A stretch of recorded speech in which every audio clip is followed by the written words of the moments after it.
Ladies and gentlemen, Mr. Vice President, distinguished guests, it's my very great pleasure and honor to be invited to chair this 45th St. Gallen Symposium, and in that capacity to welcome you as participants to this event. I hope that you really enjoy today and tomorrow a time of discussion and debate, as well, I hope, as a very enjoyable stay in this great city of St. Gallen. The invitation to chair this event came from the 25 students who comprise the International Students Committee. These are students of this university who've taken a whole year off at their own expense simply to devote themselves to ensuring the organization and the success of this event. They choose the subject, they choose the speakers, they choose the topic leaders, they raise the funds, they invite the 200 leaders of tomorrow who are with us, of only 16, incidentally, of whom are Swiss, and they organize the logistics, every aspect of the logistics of the conference itself. It's a mammoth task, and frankly, we owe them a huge debt. For me, thank you.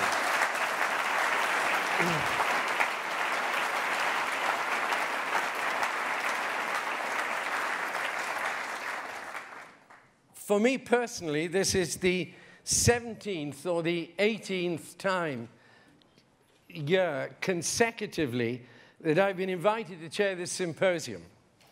And invariably, it's a huge pleasure to return. And not only the beauty of St. Gallen in the Bodensee region of Switzerland, the World Heritage Site of the Old Abbey, reminding us of the religious foundations of this city, this campus as a testament to modernist architecture, and of course the great warmth of hospitality that my wife and I have always received. But you know, returning to St. Gallen for me is more than just a pleasant visit and a time with the Swiss. It is actually something important, because the St. Gallen Symposium stands for something. It's not just another conference. It is, in fact, in my judgment, a flagship for the liberal political, economic, and social order, which I certainly believe in a major way. And in saying that, it does us well occasionally to remind ourselves what it means. It stands for the dignity of each human person having that divine mark. It stands for the rule of law, which transcends the power and importance of any single individual. It stands for a democratic political system. It stands for the right of us as citizens to own private property with security. It stands for free markets in which people can freely transact. It stands for an inclusive economy, not an exclusive economy. And it stands for a civil society which Edmund Burke talked of in terms of the little platoons which make it up.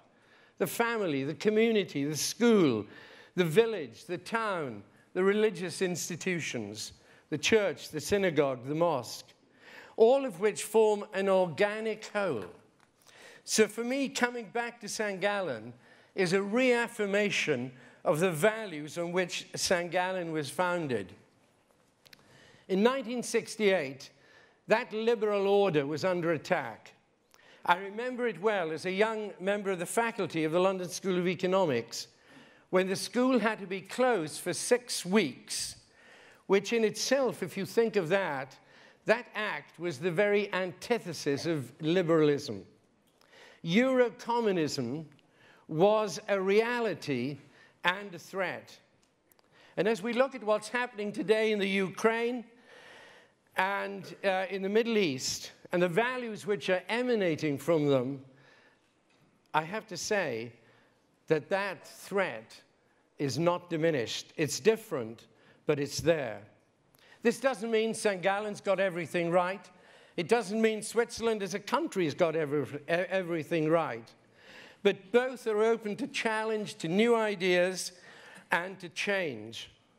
I think today, in our capitalist democratic order, the most challenging aspect of our public life is the extraordinary growth in inequality of income and wealth.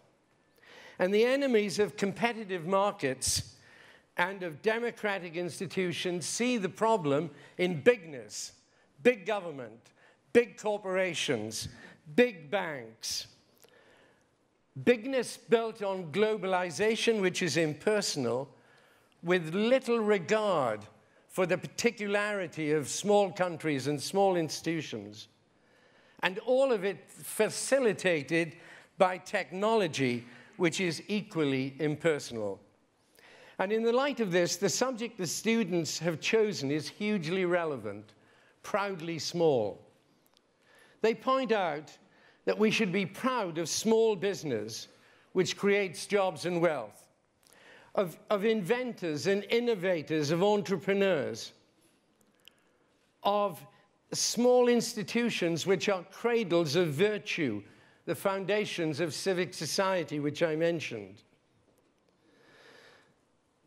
The pride which the student committee has placed in small institutions and small states, giving us the title Proudly Small, I think poses questions which we have to ask ourselves. Should we, in all of our societies, whether small or large, be encouraging small institutions more? Would stronger, smaller businesses be a better foundation for global markets? Would it help legitimize them? Is competition policy powerful enough to deal with bigness? Given the results of last year's election in the European Parliament, what is the implication of proudly small for Switzerland's neighbor, the European community? Is size a factor in the legitimacy of a liberal political, economic, and social order? Will policy directed to the proudly small help make the human person the subject of economic life and not its object? And to help us think through this, we have a very distinguished set of speakers. We have one president, one vice president, two prime ministers, one deputy prime minister, a number of senior ministers and governors, well over 30 chairmen and CEOs of Fortune 500 companies. I'm reliably informed by the organizers that never in the history of this event have we had such high-level representation. The success of the conference, however, depends on you. Not just our speakers, our topic leaders, and our moderators. It depends on you as the participants. So I urge you to be prepared to listen, to be prepared to be open to new ideas, to be prepared to express your own opinion. I wish you a very successful conference, and I also wish you a most successful stay in St. Gallen. Thank you.